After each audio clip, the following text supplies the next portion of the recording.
विद्यार्थी येतात पण 10च लोकांचा रेशो, आपण त्यांना आधार केंद्रावरती पाठवतो किंवा काय सगळ्या गोष्टी, ही मशीन असतात, त्याला दोन्ही पद्धतीचे आहेत. आणि मॅडमच्या मोबाईलमध्ये ते ॲप डाउनलोड करा, ते ट्रेनिंग मॅडमला देणार आपण.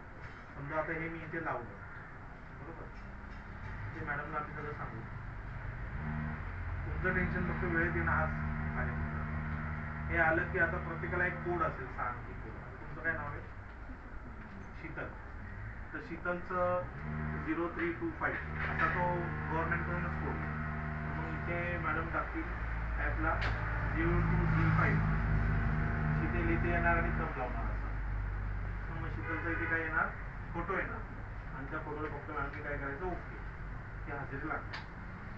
परत शीतल 5 वाजता परत येणार, कारण आली नुसती, गेली नाही ना.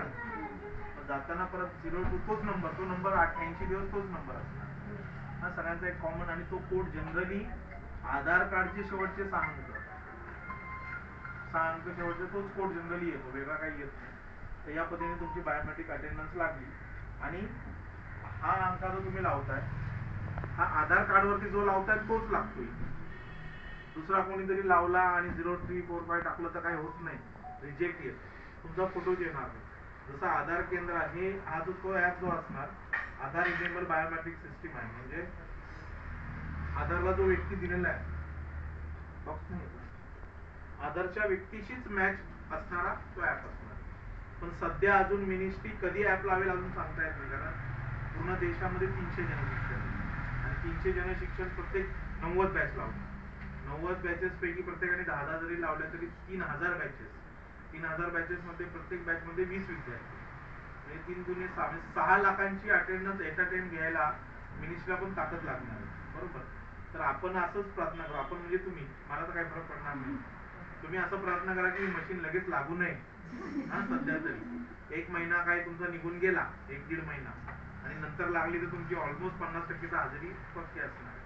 ठीक आहे. आणि हा थंब आला मशीन, आणि काय कारणामुळे एखादी व्यक्ती 3 ला आली, तरी 3 वाजता त्यांनी तो थंब लावायचा, आणि कदाचित 4 ला गेली तर 4 वाजता तो लावायचा. म्हणजे 2 थंब लागले म्हणजे होती, प्रेझेंट लागली. बाकी तास किती, मग तुम्हाला परीक्षेला बसून द्यायचं की नाही हे कोण सांगेल, तुमचे तास सांगतील, आहे की नाही. पण थंब मात्र वेळेचे, कारण एक विशिष्ट तास असल्याशिवाय परीक्षेला बसता येत नाही. आणि आज तुमची प्रेझेंटली कागदवर मॅडमनी पी लावली म्हणजे तुम्ही 3 तास आहात, उद्या लावली की 3 तास आहात, परवा लावली की 3 तास आहात. पण मशीन लागली की 3 तास नाही, मशीन लागली